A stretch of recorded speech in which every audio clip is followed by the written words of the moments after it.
Sunilji, sugar Stokes આજે ફોકસમાં રહેશે કારણ કે સતત 2 સપ્તાહથી ત્યાં એક જોરદાર તેજી તો જોઈ જ રહ્યા છીએ, પરંતુ આજે જે અપડેટ છે, સરકારે 10 લાખ એમટી ડ્યુટી ફ્રી ઇમ્પોર્ટને એક અપ્રુવલ અહીંયાથી આપ્યું છે. તો એને કારણે આજે આ સમાચારનું એક એક્શન સ્ટોક્સ બધા બતાવી શકે છે, પરંતુ જે કંપનીઓ માટે અપડેટ આપણને આવતી જોઈ રહ્યા છીએ શુગર સ્ટોક્સ માટે 31 ઓક્ટોબર સુધી કોઈ પણ ડ્યુટી વગર આયાત જે છે થવામાં આવશે.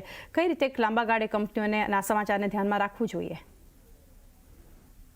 તો આઈ થિંક ચાંદી ગઈકાલે જે રીતે સુગર સ્ટોક્સમાં આપણે તેજી જોઈ પ્યોરલી બીકોઝ ઓફ જે 10 લાખ ટનની જે ઇમ્પોર્ટ ફ્રી ડ્યુટીની વાત કરી એનું એક રીઝન હતું. એટલે ગઈકાલે આપણે ખરેખર એમાં એક મોટી તેજી જોઈ લીધી.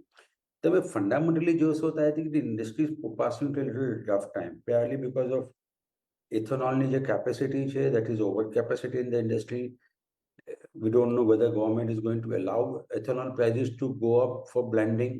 એ ખબર નથી બીકોઝ ક્રૂડ ઓઇલના પ્રાઇસ તો વધી ગયા પણ ઇથેનોલના પ્રાઇસ કોઈ વધ્યા નથી, તો એ કરેજ નથી કરતી. સુગરના પ્રાઇસીસ વર્ષોથી વધ્યા નથી. જ્યારે તમારું આરએફપી જે સુગર કેન જે તમારે લેવાની હોય ફાર્મ પાસેથી એના ભાવ વધતા ગયા છે. તો ક્યાંને ક્યાંક એ પણ એક ચિંતાનો વિષય બની રહ્યો છે. મોન્સૂન આ વખતે થોડું ઓછું રહેશે. આઈઓડી જે અત્યાર સુધી પોઝિટિવ હતું હવે ન્યુટ્રલમાં આવી ગયું છે. સો કદાચ આ વર્ષે ઇન્ડિયાની પોતાની પણ સુગર પ્રોડક્શન ઓછું રહેશે, અને જો સુગર પ્રોડક્શન ઓછું રહે એના લીધે ઘણા વર્ષો પછી ઇન્ડિયામાં સુગર ઇમ્પોર્ટ થશે. બીકોઝ નોર્મલી તમને યાદ હોય તો India use to export sugar અને એને કોટા રિલીઝ થતા હતા, કેટલા કરવું ને કેટલું નહીં કરવું. તો આઈ થિંક ગવર્મેન્ટે એ માટે મેજર લીધું બીકોઝ હવે ફેસ્ટિવ સિઝન આવી રહી છે.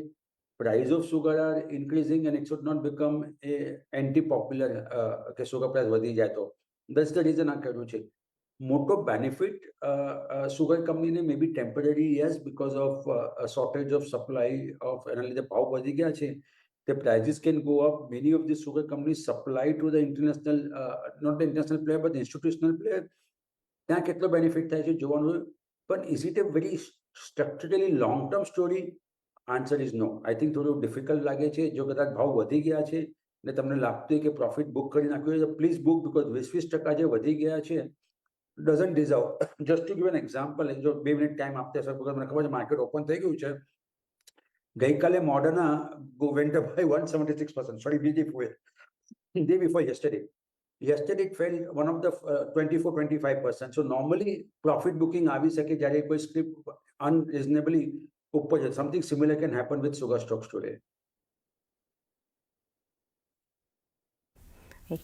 વ્યૂ ઓવરઓલ જે આપણને બનતું જોઈ રહ્યા છીએ ખાસ શુગર સ્ટોક્સ માટે આજે એક આપણને ફોકસ રહેતું દેખાશે ને એક લાંબા ગાળે પણ એક વ્યૂ